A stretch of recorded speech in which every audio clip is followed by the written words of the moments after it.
बरं, विखे पाटलांनी प्रतिक्रिया दिली की मराठा आंदोलकांवरचे 95% गुन्हे मागे घेतलेले आहेत. 931 गुन्ह्यांपैकी फक्त केवळ आता 64 गुन्हे घेणे मागे असलेले बाकी आहेत. ते मला माहीत नाही 64 राहिलेत की काय. कारण पहिल्यांदा त्यांनी सांगितलं होतं की 1500 गुन्हे, त्यापैकी 834 गुन्हे मागं घेतले आणि बाकीचे घ्यायचे राहिले, असं त्यावेळेचा विषय होता. ज्या दिवशी आपण तारीख डिक्लेअर केली होती त्यावेळेचा विषय. मला वाटतं स्वतः ते मुख्यमंत्री देवेंद्र फडणवीस साहेबांनीच सांगितलं होतं हे त्यांच्या बाईटमध्ये.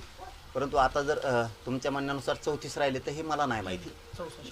64 राहिलेत तर मला नाही माहिती 64 राहिलेत का काय. आता येत आहेत ना ते, बघूयात ना काय. पण ते म्हणतात की उपोषण हा काही मार्ग नाहीये. सरकारची भूमिका सांगितल्यानंतर सातारा गॅझेटचा आग्रह जरांगे पाटील सोडतील. कशामुळं सरकारची भूमिका सांगितल्यानंतर म्हणजे सातारचा आग्रह कशामुळे, सातारा संस्थांचा कशामुळे सोडायचं? नाही, सरकारची भूमिका सांगितल्यानंतर तुम्ही गॅझेटचा आग्रह सोडतात असं विखे पाटील म्हणतायत आज भेटीनंतर. आग्रह कशामुळे सोडेल मी, असं कसं होऊ शकतं? त्यांचं म्हणणं असं की मुख्यमंत्र्यांसोबत सकारात्मक चर्चा झालेली आहे. आज जरांगे पाटलाच्या भेटीनंतर ते उपोषणाचा जो त्यांनी हे केलेलं ते सोडतील असं ऐकून घेणार, सन्मान पण देणार, सगळं करणार, पण मी थांबू शकत नाही. त्याचं कारण असं की माझ्यासाठी माझा समाज मोठा आहे. माझ्या समाजाचे लेकराबाळांचे आयुष्य उद्ध्वस्त व्हायला लागले. मला ते बघ नाही हो. उपोषण थांबू शकत नाही, उपोषण नाही थांबू शकत. हो, एक गोष्ट खरी आहे की सरकारकडून शिष्टमंडळ येत आहे म्हणल्याच्या नंतर आता त्यांचा एक मंत्री येत आहे का 2-4 मंत्री येत आहेत का काय येतात, शिष्टमंडळाची त्यांची रूपरेषा त्यांची कशी आहे त्याबद्दल मला नाही माहिती. परंतु उपोषण नाही थांबणार.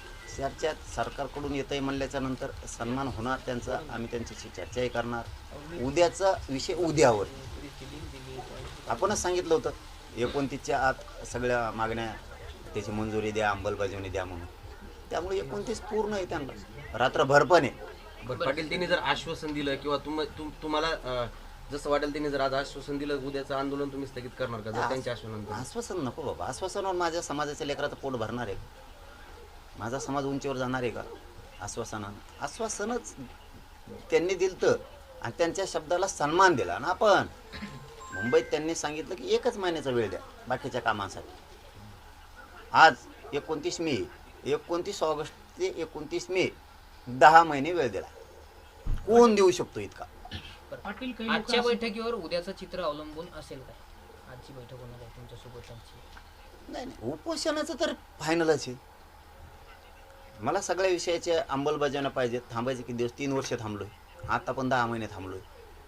हे साधा आकडा नाही आहे. 10 महिन्याच्या काळात माझ्या समाजाचं किती नुकसान होत आहे हे नाही बघायचं का? तुम्हाला आलं की वेळ आणि मग 10 महिन्यात काय केलं मधल्या? आताही 15 दिवस होते. 16 मे पासून 30 मे पर्यंत तुमच्या हातात 15-16 दिवस होते. तुम्ही काय केलं? मी रीतीच्या बाहेर बोलत नाही, मी कायद्याच्या बाहेर बोलत नाही. सगळे संकेत पाळतोय, सगळ्या नियमात आहे. मी का माघार घ्यायची? माझ्या समाजाने मी मागं का हटायचं? काय हौस आहे का राव? उन्हात जाळून घेणं, सगळे हात पाय भाजून निघणार आहेत त्या उन्हातात. हे सोपं नाही आहे. बोलताना सोपं वाटतं, ऐकताना सोपं वाटतं. ही अग्निपरीक्षा आहे. सरकार मराठ्यांची अग्निपरीक्षा घेत आहे. हे साधा सोपा विषय नाही आहे. त्यांना वाटतंय ते, त्यांना येशीत बसतायत, इकडं तिकडं हिंडतायत, त्यांना या विषयाची मजा वाटते. ही लय मोठी अग्निपरीक्षा आहे आणि ही अग्निपरीक्षा मराठा समाजाची सरकारनं देवेंद्र फडणवीसांनी नाही घेतली पाहिजे. कारण ह्याच मराठ्यांनी त्यांना सत्तेवर बसवलं आहे आणि त्यांनाच आता उन्हातानात होरपाळणार का तुम्ही? आता त्या उन्हात जाणं म्हणजे पाय हात भाजून निघणार आहेत. हे स्वतःला समाजाच्या हितासाठी, मराठा समाजाच्या लेकराबाळाच्या कल्याणासाठी आपण या उन्हातानात जाळून घेतोय, स्वतःला हातपाय भाजून घेतोय आपण हे उन्हानं. हे सरकारला कळत नाही आहे का? त्यांना भावनाच नाही आहे का? माया दयाचं नाही का मराठ्यांविषयी? तुम्ही मग कोणची परंपरा चालवताय? कोणत्या हिंदू धर्माची परंपरा चालवताय? कोणची वारकरी संप्रदायाची परंपरा माया दयाची चालवतात? माया दयाच नाही आहे का? भावना शून्य झालात का तुम्ही? मुख्यमंत्री झालात तुम्ही, दोघं उपमुख्यमंत्री झालात तुम्ही, सरकार बसवलं, मग तुम्ही काय भावना शून्य झालात का? खरंच गोरगरीब मराठ्यांच्या लेकरांचे हाल अपेष्टा आहेत का नाहीत? का त्यांना तुम्ही त्यांचं उन्हाळा करताय विनाकारण? काय कोणी अधिकार दिला? तुम्हाला सत्तेवर बसवलं म्हणजे गोरगरिबांच्या मराठ्यांच्या पोरांना तुम्ही उद्ध्वस्त करणार का? सरकार यासाठी नसतं. सरकार हे नाव कमवायसाठी असतं, गोरगरीब जनतेचे प्रश्न सोडवण्यासाठी असतं. गोरगरिबांच्या लेकरांच्या पाठीवरून हात फिरवणं ही सरकारची जबाबदारी असते. कारण मायबाप जसे असतात तसंच मायबाप सरकारसुद्धा असते. भूमिका आपल्या स्वतःच्या लेकरासारखीच महाराष्ट्रातल्या जनतेच्या लेकराची भूमिकासुद्धा मुख्यमंत्र्यांनाच निभावावं लागत असते. तुम्ही होरपळणार लोक दाखवापासून 2 दिवस मास सांगा तुम्ही उन्हात, मुख्यमंत्र्यांनी नाही मागत मागण्या, या 2 दिवस तुम्ही बसायला सोपं नाही भाऊ. हे मी माझ्या समाजाच्या लेकरासाठी मी हे उन्हातानात हे खूप तळपतं ऊन आहे. हे ऊन साधं नाही आहे. मे महिन्याचं हे ऊन आहे, ते तळपतं ऊन म्हणतात ना, तसा आग ओकतोय सूर्यवरून, आग ओकतोय आग. आणि त्याच्यामध्ये आपल्या समाजाच्या लेकराच्या हितासाठी मी उन्हात तरफडतो. उद्देश काय? मी सावलीत बसू शकलो असतो. मी कुठेही फॅन मंडप देऊन मी ते काय म्हणते त्याला कूलर लावून बसलो असतो. का भाजून घेतोय मला? मी माझ्या समाजाच्या लेकरा बाळाचं, लेकी बाळींचं वाटलं होऊ नये म्हणून उन्हातानं स्वतःला भाजून घेतोय ना. सरकारला हे कळत नाही आहे का? इतक्या वेदना आहेत मराठा समाजाच्या. मुख्यमंत्र्यांना हे कळत नाही का की चला रे, किती दिवस आपण अडवायचं या मराठा समाजाला? किती दिवस या मराठा समाजाची अडवणूक करायची आपण? एकदा तरी त्या मराठा समाजाच्या गोरगरिबांच्या लेकराच्या, श्रीमंताचं ठीक आहे मराठ्याचं, गरिबाच्या लेकराच्या एकदा भावना जाणून घेऊ आपण. त्यांच्या कल्याणासाठी सरकार म्हणून झटू. का म्हणू नये मुख्यमंत्र्यांनी? कुठलं सुटलं हल्ले, कुठलं सुटलं आंदोलन मोडून टाकणं, एवढ्या सोप्या गोष्टी नाहीत त्या. मला तुम्ही म्हणता की आता फायनल आहे, आंदोलनाला जे विरोध करत होते त्या लोकांचा आता सुरू होऊ लागलाय की मनोज जरांगे पाटील हे भावनिक आंदोलन करून स्वतःला त्रास करून घेत आहेत. त्यामुळे जरांगे पाटलांना तात्काळ अटक केली पाहिजे, ताब्यात घेतलं पाहिजे. या ना, तुम्ही अटक करायला द्या, ताब्यात घ्यायला या तुम्ही, मग तुम्हाला कळलं. ताब्यात तर घ्यायला तुम्ही. तुम्ही एक गोष्ट लक्षात ठेवा, असले ताब्यात घेणे, अटक करणे, हल्ला करून आंदोलन मोडीत काढणे, या भाषा बंदच करा. हे स्वप्न बघायचं तुम्ही बंदच करा. पाटील, तुम्हाला मन कसं जिंकत आहे ते, तुम्हाला गोरगरिबांचे मन कसं जिंकत येते, त्यांच्या लेकरा बाळांना किती मोठं करता येईल, गोरगरिबांच्या लेकरा बाळासाठी काय सुविधा देता येतात, आणि मनावर राज्य करा. मग दादागिरी फंदादागिरीच्या भानगडात माया संग तरी पडू नका तुम्ही. बरं, तुम्ही म्हणता फडणवीसांना टार्गेट करण्यासाठी तुमचं आंदोलन आहे असं ते भाजपचे अध्यक्ष आहेत मराठी मुंबईचे अमित साटम यांचं असं आमदार पण म्हणणं आहे. आहेत. आमदार पण आहेत. आता हे कोण आहे? अमित साटम, चाटम मध्ये कोण आलं? भाजपचे आमदार चाटम साटम. नवीनच आलं हो आता. त्यानंतर बघू आता. तुम्ही म्हणता की उपोषणाचा फायनल आहे, मात्र जरांगेंना उपोषणाची गरज भासणार नाही असं विखे पाटलांनी विश्वास व्यक्त केला आहे. ठीक आहे ना, बघूयात ना त्यांच्याजवळ काय आणि काहीतरी मुख्यमंत्र्यांनी निरोप घेऊन सांगितलं. आले असावेत का ते आज सरकारकडून सकारात्मक? आता तुमच्या साक्षीनंच होणार आहे. प्रत्यक्ष बघितल्याशिवाय मी तरी काय उत्तर देऊ? काय म्हणलेत मुख्यमंत्री त्यांना, काय म्हणलेत 2 उपमुख्यमंत्री, शिष्टमंडळात कोण आहे, एकतर्फी शिष्टमंडळ आहे का कसं आहे, सरकारचं शिष्टमंडळ आहे का काय काय? आता प्रत्यक्ष बघितल्याशिवाय लक्षात येणार नाही ना. एकतर्फी काय भूमिका आहे का काय आहे का कसं आहे का मच्यावर दबाव आणून काही लादायचं आहे का, किंवा मराठा समाजात काही पुन्हा गैरसमज पसरायचा आहे, संभ्रम काय, हे बघितल्याशिवाय कळणार नाही. येऊ द्या तर त्यांना, आल्याच्या नंतर आपण सगळ्या गोष्टीवर ठरवणारच आहेत. पण मी उद्याच्या आंदोलनावर ठाम. एकनाथ शिंदे साहेब म्हणाले की सरकार सकारात्मक आहे, सगळ्या मागण्यावर तोडगा निघत आहे, असं रात्री बोलले. कुठे 10 महिन्यात काही सकारात्मक आम्हाला तर काही तुकाराम कोणीच दिसला नाही. त्याच्यात कोणीच नाही दिसला. गेले भाऊ 10 महिने झालं भाऊ वाटोळं आमचं. त्याला मराठ्यांचं वाटोळं करणं याला जर सकारात्मक म्हणत असतात तर मग खरं आहे त्यांचं, आणि त्यांच्या सरकारचं पण खरं आहे. मग खरं आहे ते. जर मराठ्यांच्या पोराचं वाटोळं झालं, सारथीतला अभ्यासक्रम 1554 होता तो काढून टाकला, मराठ्यांचे गुन्हे मागं घेतले नाही, मराठ्यांचे पोरं बलिदान गेले, त्यांचे निधी दिले नाहीत, काही जणांचे काहींना नोकऱ्या दिल्या नाहीत, याला जर ते सकारात्मक म्हणत असतील तर मग मात्र नक्की आहे. हैदराबादचं गॅजेटियर दिलं, त्याचा JR काढला, प्रमाणपत्र दिले नाही, त्याला ते सकारात्मक म्हणत असले तर मग मात्र आहे. ते जर म्हणत असले बुवा 58 लाख नोंदी निघाल्यात, त्याचे कुणबी प्रमाणपत्र दिलेत पण व्हॅलिडिटी आम्ही दिल्या नाहीत मुद्दाम, मग ते सकारात्मक त्यांच्यासाठी असू शकतं. आमच्यासाठी तर सकारात्मक कुठं दिसतच नाही आहे. आमचं तर सगळं वाटोळंच झालं. 10 महिने झालं तुम्हाला वेळ देऊन. तुम्ही कुठंच काही एकही पाऊल उचलू शकला नाही. मराठा समाजाच्या गरिबीला ओबीसी कसा जबाबदार हाकेने सवाल केला. बे, पाटील अंबादास दानवे म्हणले की प्रसाद लाड यांनी काही जातीवंत मराठा नाही, प्रसाद लाड यांनी अंतर्वलीत जाण्याने प्रश्न सुटणार नाही असं वक्तव्य त्यांनी केलं. काय केलं? प्रसाद लाड हे जातीवंत मराठा नाही, अंतर्वलीत ते गेल्याने प्रश्न सुटणार नाही, सरकारला त्यांनी बोलावं असं देखील अंबादास दानवे म्हणले. नाही ना, मला कशाला पडायचं आहे मला त्याच्यात. ते त्यांचा राजकीय इश्यू आहे, ते दोघं एकमेकाला उत्तरं देत बसतील, मला त्यात नाही ना पडायचं. इथं मी फक्त एवढंच आहे, जातीवंत असो नसो मी सगळ्यांसाठी जगतो. श्रीमंत मराठ्यांसाठी झटतोय, गरीब मराठ्यांसाठी झटतोय. दानवे साहेब काय बोलले ते त्यांचा राजकीय प्रश्न आहे. दोघं एकमेकाला काय बोलायचं आहे, काय उत्तरं द्यायचं ते नक्की देतील. पण मी तरी भाजपच्याही मराठ्यांसाठी झटतोय, जीवाचं रान करतोय. मी काँग्रेस, शिवसेनेच्या, राष्ट्रवादीच्या सगळ्या पक्षाच्या लेकरा बाळांच्या कल्याणासाठी झटतो. त्यांच्या पक्षात जरी ते आमदार मंत्री असले तरी त्यांचे कार्यकर्ते मराठा आहेत.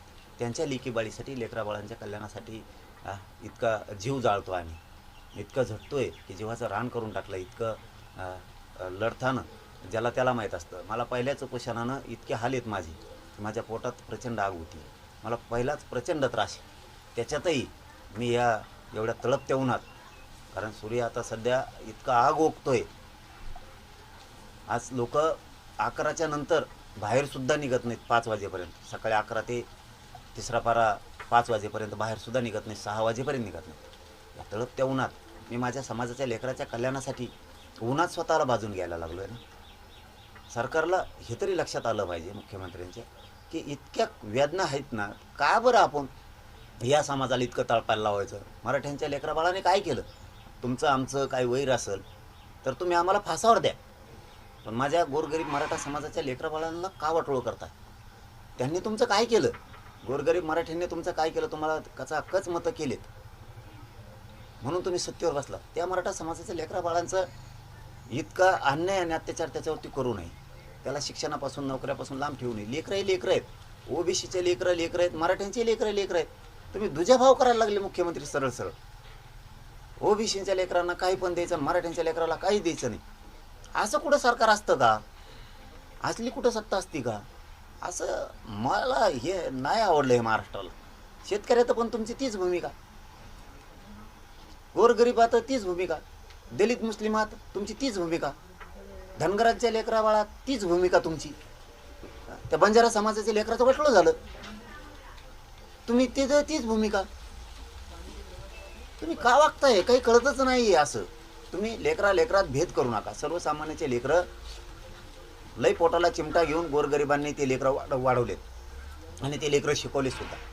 प्रत्येक आईबापांना वाटतं माझं लेकरू कुठंतरी नोकरीला लागलं, कुठं काय झालं तर आमचं आयुष्य तरी सुखाचं जाईल. अरे जन्माल्यापासून मरेपर्यंत कष्ट करायचे आमच्या आईबापाला. कधीतरी पोराच्या हातानं सुखा समाधानाचा उद्धार त्या समाजाचा, त्या लेकराबाळाचा, त्या कुटुंबाचा होद्या रे. काय केलं यार तुम्हाला गरिबांनी? काय केलं? इतके गरीब लेकरं आहेत, समाजात इतकी दारिद्र्य पसरलेली, तुम्ही थोडं पण लक्ष देत नाहीत त्यांच्याकडे. उठलं सुटलं तुमचं राजकारण, तुमच्या निवडणुका, तुमचं उमेदवारी वाटप, मग कोण फोडायचा कोणाला द्यायचं, तुमचं याच्यातच तुम्ही खुश आहेत. जनता कधी सुखी करायची? तुम्हाला कधी जनता खुश करायची? कधी तुम्हाला पाठीवर थाप मारून घ्यायची जनतेची? काय केलं गरीबाच्या लेकरांनी? केलं काय? तुम्हाला हाय लागन त्या गरीबाच्या लेकराची. बरं, आज शिष्टमंडळ तुमची भेट घेत आहे, चर्चा होईल, त्यानंतर ते त्यांची भूमिका मांडणार आहे. मात्र सरकारची भूमिका कळल्यानंतर जरांगे पाटील उपोषण करणार नाहीत असा ठाम विश्वास विखे पाटलांनी व्यक्त केला. मला भूमिका कळू द्या.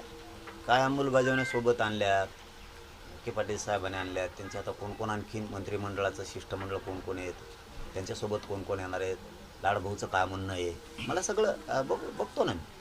तीच उपोषण होणार, 30 मेचं उपोषण होणार. कालपर्यंत तुम्ही आरोप ते बी कठोर आणि कडक होणार. या देशाच्या पाठीवर आणखीन झालंच नसं ते अंतर्वालीत होणार आणि ते बी गरिबाच्या लेकराच्या कल्याणासाठी होणार. कालपर्यंत तुम्ही आरोप करत होता की विखे पाटील उपसमितीचे अध्यक्ष असताना समाजाला वेळ देत नाही, मागण्यासंदर्भात वेळ देत नाही. आज येता येते, काय वाटतं तुम्हाला की तुमच्या आंदोलनाची भूमिका नंतर शिष्टमंडळ तुमच्याकडे येतं? हा मग तसंच आहे ना. मधल्या 10 महिन्यात त्यांना वेळ नव्हता, बाकीचे कामं होते वैयक्तिक पक्षाचे. सरकारचे, समाजापेक्षा शेवटी सरकार मोठं आहे, राजकारण मोठं आहे, नेता त्याच्यापेक्षाही मोठा आहे. समाजाचं घेणं देणं नाही ना. पक्ष निवडून देतो ना, जनता कुठं निवडून देते यांना. त्यामुळे जनतेची कदर करायची काय गरज आहे त्यांना. जनता जेव्हा यांच्या लक्षात येईल मराठ्यांचे मतं आता गेले, मग यांना कळण राजकीय धोरळा यांचा कसा झाला आणि कसं राजकीय करिअर उद्ध्वस्त झालं. ती वेळ येणार आहे लवकरच. जरांगे पाटलांचे काही गैरसमज असतील तर ते देखील आज दूर करू असं विखे पाटील तुमचा म्हणतात. गैरसमज कुणबी झालाय. प्रमाणपत्र किंवा नोंदीवरून असेल किंवा गुन्ह्यांवरून असेल त्यावरून जे आणि काही काय गैरसमज भैया काय गैरसमज. 58 लाख नोंदी सापडल्यात, प्रमाणपत्र का देणार? काय गैरसमज आहे? सापडलेल्या कुणी? तुम्ही. तुम्हाला समिती गठीत कुणी केली? तुम्ही. सापडलेल्या तुम्ही. प्रमाणपत्र का दिले नाही? बर, काय गैरसमज आहे माझा? दुसरं, जे प्रमाणपत्र दिलेत त्याच्या व्हॅलिट्या का रोखल्यात? काही कारण त्याचं उत्तर नाही. काय गैरसमज झाला बाबा? शिंदे समितीला मुदतवाढ दिली, शिंदे समितीने 6 महिन्यात पुढं रेकॉर्ड शो दिला? कुठंच नाही. हैदराबाद संस्थांचा ते गॅझेटियरचा JR काढला, 308 प्रमाणपत्र दिले. 4 महिने झाले प्रमाणपत्र माझ्या गरिबांच्या लेकराला का दिले नाही?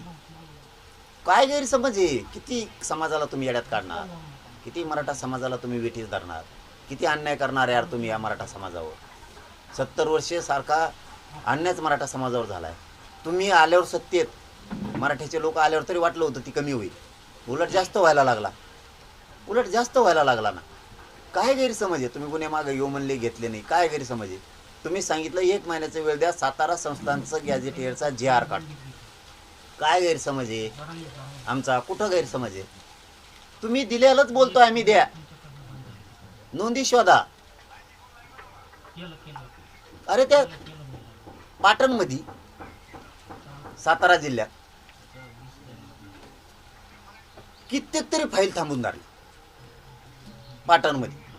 का बरं? 400-500 आकडा आहे तसा मी कमी केलाय. त्यांनी सांगितलं 4000. मी 400-500 आलो. काल मला साताऱ्याच्या बांधवांनी येऊन सांगितलं 4-1000 फाईली जिल्ह्याच्या. मी तरी 200-400च म्हणतो. का थांबिल्या? मोडी लिपीत सापडलेल्या नोंदी. दुसरं, तुम्ही जे पोर्टल तयार केलं होतं, जी उर्दूतून, फारशीतून, मोडी लिपीतून ज्या नोंदी सापडल्या होत्या त्या मराठीत केल्या होत्या.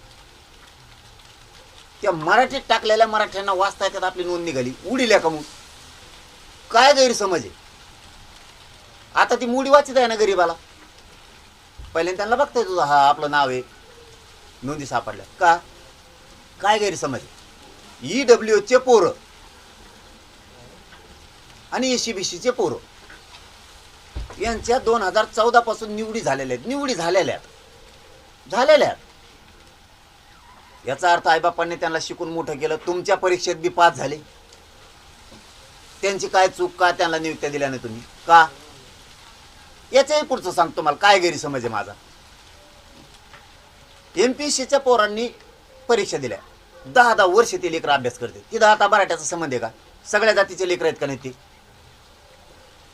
MPSCच्या पोरांनी परीक्षा दिल्या, त्यांच्या निवड बी झाल्या. यांची लागली निवडणूक, यांनी दिल्या पुढे ढकलून. दोष कोणाचा? सरकारचा. तुम्ही का त्यांना 2 वर्ष मुदत वाढ नाही दिली?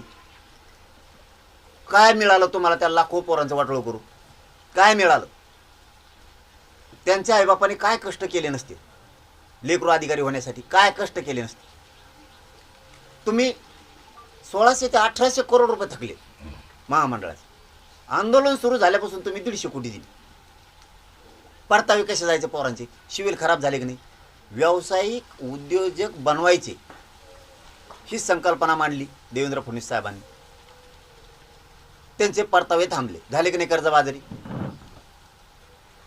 सिव्हिल झालं खराब. दोष कोणाचा? तुम्हाला नरेंद्र पाटील साहेब लागत होता कवर मराठीची फौज जमा करूच. दिला का कोपऱ्याला ढकलून तुम्ही? अरे किती रे करणार तुम्ही हे? एक एक घेता. आता लाड भाऊ आणि दरेकर भाऊ घेतलेत मध्ये,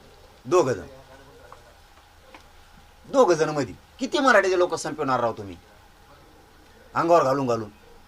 नरेंद्र पाटील साहेबाला नादी लावलं. आज कॅबिनेट मंत्री आहे तो माणूस, दर्जा, हा अधिकार नाही एवढा बी.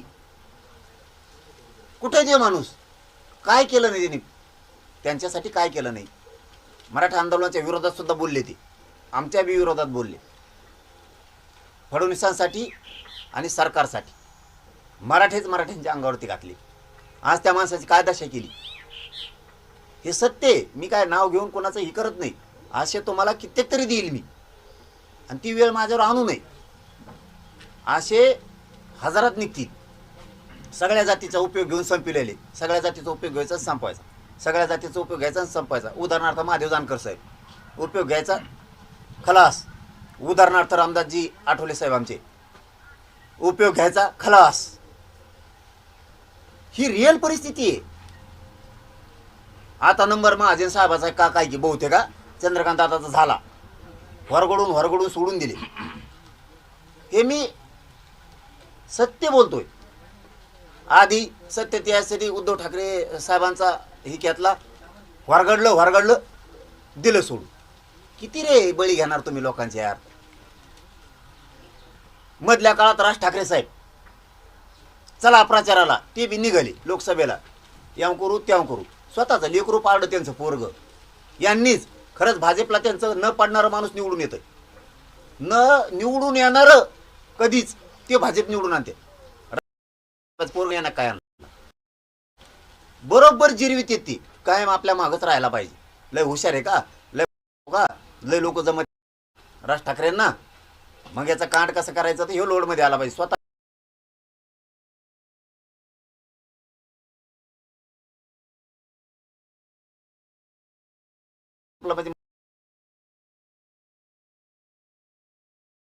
म्हणजे ही यांची एकूण भूमिका कोणाचा पण उपयोग करून घेणार आहे तात्पुरतं. त्या शेतकऱ्याचे सगळ्याचं वापर केला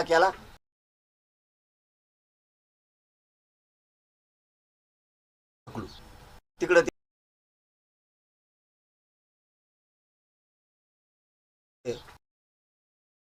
तिकडे गेलं तिथं हाटीलं. मग धुवून बेसन हाटीलं आणि मग सगळ्यात शेव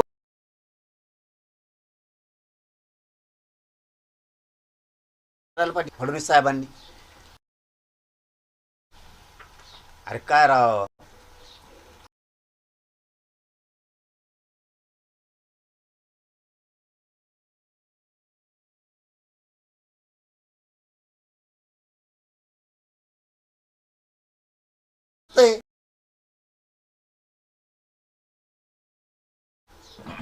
पडत्या काळात त्यांनी देशासाठी पुस्तकं वाचव, घोटाळे का ती माणूस ज्यांनी नरड अखंड तांडव केला आरडू ते मुनगटीवार साहेब. काय तांडव करायची ते, की किती भ्रष्टाचार चाललाय, अमकं चाललंय तमकं चाललंय. खलास. नितीन गडकरी साहेबाला दिल्ली सोडून मागे हटता आहे ना. किती तुम्हाला नावच किती सांगाव, कित्येक तरी जणांचा. अभिमन्यू पवार त्या माणसाशिवाय पान हालत नव्हतं असं म्हणते. कुठं आहे लाड भाऊनी दरेकर भाऊनी हे समजून घेणं गरजेचं आहे. टायमाला कसा वापर केला जातो. जातीला सांभाळा सगळेजण, सगळ्या पक्षातले मराठींचे नेते जातीला सांभाळा. खलास. संभाजी निलंगेकर खलास. खेळ कित्येक तरी सांगतो रे मी, कित्येक तरी सांगतो. सांगता जर सुरू केलं ना तर मेळ नाही लागणार. परत ते प्रताप चिखलीकर ते सुद्धा होते आधी वाढवायला भाजप. कुठे गेले हे लोक, सगळे मागं पडले आणि तिसरेच पुढे आले. समरजित घाडगे दुसरे जाणून ठेवले. आधी भाजप वाढायला कोणी नव्हती तिथं. सोलापूर जिल्ह्यात कोणी नव्हतं भाजप वाढायला. नगर जिल्ह्यात भाजप वाढायला कोणी नव्हतं. काय प्रयोग केले ते, जो काम करीन. आता आणखीन एक नाव, ते प्रदेशाध्यक्षच काय नाव आहे, चव्हाण नाव काय त्यांचं, रवींद्र चव्हाण भाऊ. काय गाजावाजा केला अरे प्रादेशिक अध्यक्षाला अधिकार सुद्धा नाही एखादे बार दिसतेत ती बुटीक बाल विकणारे असल्यावर एखादे बार दिसतेत एवढ्या मोठ्या व्यक्तीचं इतकं पानिपत करणार तुम्ही इतकं पानिपत करणार तुम्ही कधी मध्ये प्रादेशिक अध्यक्षाला केवढे अधिकार पाहिजेत नाही दिसत असे कित्येक आहेत बाबा कित्येक आहेत सांगलीत तेच आहेत साताऱ्यात तेच आहेत आता लाड भाऊन ते दिसते तो विखे पाटील साहेब म्हणजे भाजपमध्ये केवळ नामधारी लोक आहेत असं म्हणतात. नामधारीनं काय आहे मग ते अधिकारच द्यायनात कोणाला अधिकारच द्यायनात कोणाला राव विखे पाटील असे म्हणले की 58 लाख नोंदीच्या बाबतीत कोणीतरी जरंगे पाटलाच्या मनामध्ये गैरसमज निर्माण केलाय. म्हणजे याचा अर्थ काय की 58 लाख नोंदी अरे गैरसमज माझ्यात असता तर सरकारनं सांगितलं बाबा सरकारनंच सांगितलं राव मी नाही हे केलं सरकारनंच सांगितलंय ते 58 लाख नोंदी आहेत. मी वाशीलाच विचारलं होतं तुम्ही 10 लाख असल्या तरी खरं सांगा माझ्या मराठा समाजाला खरंच 57 लाख आहेत का सांगा तुम्ही 10च म्हणा पण खरं सांगा माझ्या समाजात ते म्हणले 57 लाख नाहीत 58 लाख नोंद्या प्रोसिडिंग दिलं आम्हाला त्यांनी प्रोसिडिंग दिलंय 58 लाख नोंदीच काय गैरसमज आहे हे बघा तुम्ही असं छक्केपंजे करून राजकारण नका कमू यायला ते राजकारणाला लाथ मारली तरी चालन असं नको तुम्ही जनतेच्या विश्वासानं राजकारणाने सत्तेत कमव वापर लय दिवस नसतं दादागिरीने लय दिवस नसतं दादागिरीने चालत अजिबात नाही चालत हे आम्हाला घालतात लोकांच्या अंगावर याला बोला नारायण राणे साहेबावर बोला शरद पवार साहेबावर बोला शिंदे साहेबावर बोला आमक्यावरच बोला कुठं ठाकरे साहेबावरच बोला सत्तेत नाही त्यांच्यावर बोलायला आणि तुम्ही हा ना माझ्या याचा धंदावरून तुमचे विखे पाटील असेही म्हटले की महाविकास आघाडीचं जे सरकार होतं त्याच्यामुळे हा विलंब झाला त्याच्यात 2.5 वर्ष वाया गेली. 2.5 वर्ष वाया गेले. अरे बाबा तुम्हाला हे समजतच नाहीये त्यांनी दिलं नाही म्हणून लोकांनी तुम्हाला आणलं ना तेच पाडेवाचे का पुन्हा मागच्या यायचे तुम्ही काय केलं ते सांगा आता त्यांनी केलं नाही म्हणून जनतेने त्यांना ढकलून दिलं आता तुम्ही काय केलं ते सांगा ना त्यांचे पाडे कशाला वाचत आता मागचे लोकांना माहिती त्यांनी दिलं नाही म्हणून लोकांनी त्यांना पाडलं तुम्ही म्हणला तर आम्ही देतो धनगराला आरक्षण कोण देतो म्हणलं चल म्हणून लोकांनी पाडक नाही त्यांना मराठ्याला आरक्षण तुम्ही देतो म्हणले पाडक नाही मराठ्यांनी तुम्ही बंजारा समाजाचा तीच उपयोग करून घेतला वापर नुसता वापर धनगर समाजाचा वापर मराठा समाजाचा नुसता वापर दलित मुस्लिमाचे तेच हाल केले तुम्ही मायक्रो विषयाचा दिदारच करून टाकला हा काय 2-3 जाती चालवितात काय फक्त राज्य त्यांच्या पुढं करता असं कसं राव तुम्ही संपवता तेच घराण्यांना पुढं महाविकास आघाडी काही दिलं नाही ते दिलं नाही ना तुम्ही काय दिवे लावले दाखवा ना आता तुम्ही म्हणले होते धनगरांना पहिल्या कॅबिनेटमध्ये देतो किती वर्ष झाले मोजिता का जरा काय ते लेकरं नाही काय दऱ्या खोऱ्यात उन्हात तानात मेंढ्या संभळीत नाही का त्यांच्या पोरांना व्हायचं अधिकारी हां छोटंसं पाल टाकायचं त्याच्यात कधी इचू येतो तर कधी साप येतो जीव मुठीत घेऊन जगायचं त्यांचे लेकरं नाही का अधिकारी व्हायचे का रे बाबा काय केलं धनगरांनी ते चालतं वा आणि म्हणा ते काही दिलं आणि तुम्ही काय दिलं तुम्ही त्यांचे उणे धुणेच काढू नका तुम्ही जनतेला काय देणार आहे ते सांगा आणि दिलेलं जे देणार आहे म्हणलं ते द्या अरे शेतकऱ्याच्या कांद्यासाठी लोकांच्या आत्महत्या व्हायला लागल्यात कांद्यासाठी मालाला भाव नाही तर आता यांनी त्या व्यापाऱ्यांनी कापस जमा करून ठेवलेत व्यापाऱ्यांनी शेतकऱ्याकडून आता कापसाला भाव आला सोयाबीन विकल्यावर सोयाबीनला भाव आलाय आमच्या घरातून गेल्यावर एक महत्त्वाचं ट्विट आलेलं आहे प्रसाद लाड यांच्या संदर्भात तुम्हाला त्यांनी एक भावनिक आवाहन केलं आहे की दादा मी येतोय शब्द पाळायला येतोय सोबत उपसमिती अध्यक्षाला घेऊन येतोय पण एक भाऊ म्हणून मला हा शब्द हवा आहे या तापलेल्या उन्हात स्वतःला त्रास करून घेऊन आले. अहो लाडभाऊ मी कोणासाठी करतो मी काय राजकारणाच्या विरोधात हे का मी काय सत्तेच्या विरोधात हे मी तुम्हाला मागच सांगितलंय आपल्या समाजाच्या लाडसाहेब आपल्या समाजाच्या लेकरा बाळाच्या कल्याणासाठी मी उन्हा स्वतःला भाजून घेतो आपल्या समाजाच्या लेकरासाठी तुमच्या सत्तेला, तुमच्या राजकारणाला कुठं धक्का लागावा म्हणून नाही करत मी. तुम्ही माझ्या समाजाच्या लेकराच्या डोळ्यातले अश्रू समजून घ्या. समाजाच्या मायबापाचे कष्ट समजून घ्या. शेतात किती कष्ट करावं लागतं. 1000 रुपये कमवायसाठी त्याला 4 दिवस लोकांच्या बांधावर राबावं लागतं उन्हातानात. 1000 रुपये कमवायसाठी 4 दिवस. आणि मग ते लेकरा बाळाला लेकीवाळीला द्यायचे, तिकडं जेवायला, शिक्षणासाठी, फीस भरायसाठी द्यायचे. मी आपल्या समाजाच्या लेकरा बाळासाठी झुजतोय. मला भाजपमधले मराठी समजून घ्या. मला काँग्रेस, शिवसेना, राष्ट्रवादीतले मराठी समजून घ्या. आपल्या समाजाच्या लेकरा बाळासाठी मी एवढी मोठी झुंज देतोय. आणि मी माझ्या समाजाला सांगतोय सुद्धा, मी माझ्या जीवाचा रान करतो. या उन्हात मी माझ्या जीवाचा कोळसा करून घेतोय. तुम्ही अंतर्वलीत येऊ पण नका म्हणतोय. उन्हातानात तुम्ही येऊ नका. मी एकटा पाठ पुरितो यांची. यांनी माझ्यावर हल्ला केला, यांनी काही जीवघेणा काही हल्ला करून आंदोलन मोडायचा प्रयत्न केला, तर फक्त मला बघायला अंतर्वलीत या.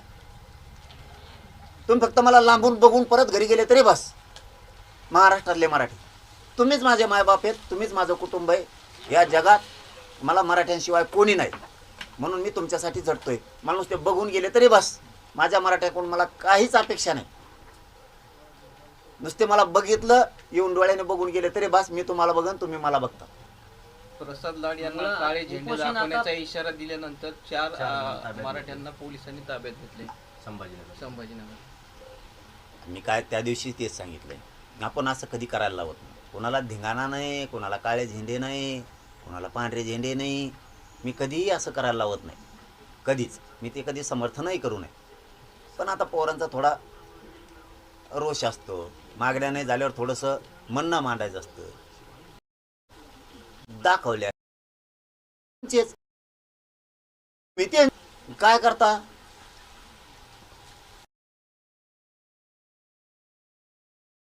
मांडवर समाजाचे लेकरं तुमच्याकडं वेदना घेऊन आरडतेत, आम्हाला हे द्या ते द्या.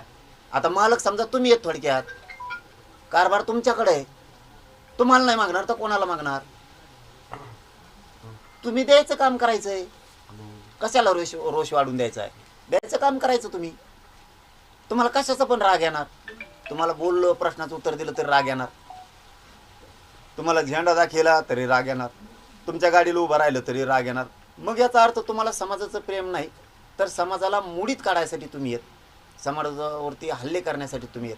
असा संदेश तुम्ही पण घालू नका ना. शुकारानं आनंदानं जाऊन. कुठंतरी एक मंत्री होता, एक रॅली होती, त्या रॅलीत कुणीतरी आरडत ओरडत होतं, झेंडा दाखवत होतं. एक मंत्री उतरला आणि डायरेक्ट त्याच्याकडेच गेला. काय म्हणणं आहे सांगू. अरे त्याने मनच जिंकलं. तुम्ही मन जिंका. तुम्ही मागण्यासाठी पळा, हे पण कामं करा.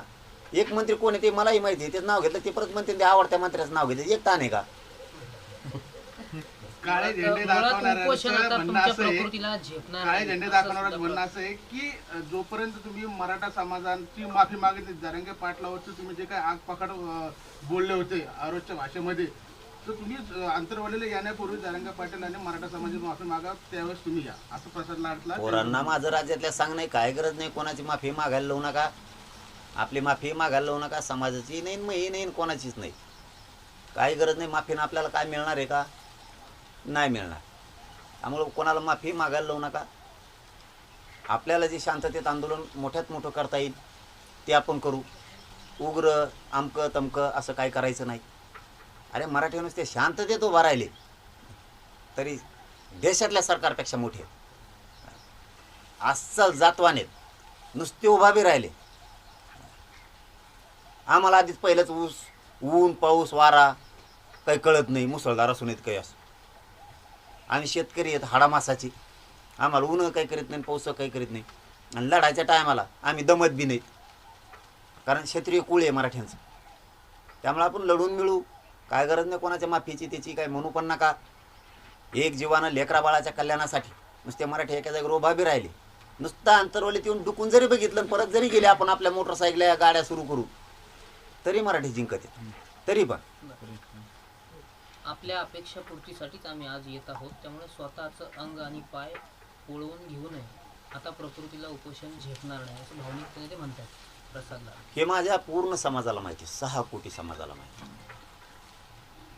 आणि एकही पत्रकार सुद्धा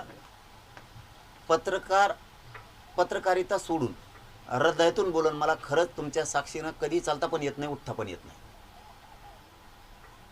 माणूस म्हणून जर आपण जिवंत झालो तर माझ्या 4-5 दिवसाला पोटात आग होती, अंग थरथर कापत ऑटोमॅटिक. आणि माझ्यात काही राहिलं पण नाही. हे बघा तुम्ही सगळे बघा, हे बघा डायरेक्ट खड्डे पडले सगळ्या अंगात, काय नाही राहिले. हाडकाला चिराचे टाकल्यात माझ्या, हाडाला चिटाकले. तुमची एकाची पण चिटाकलेली नसं नाही लावता येत मला सलाईन सुद्धा.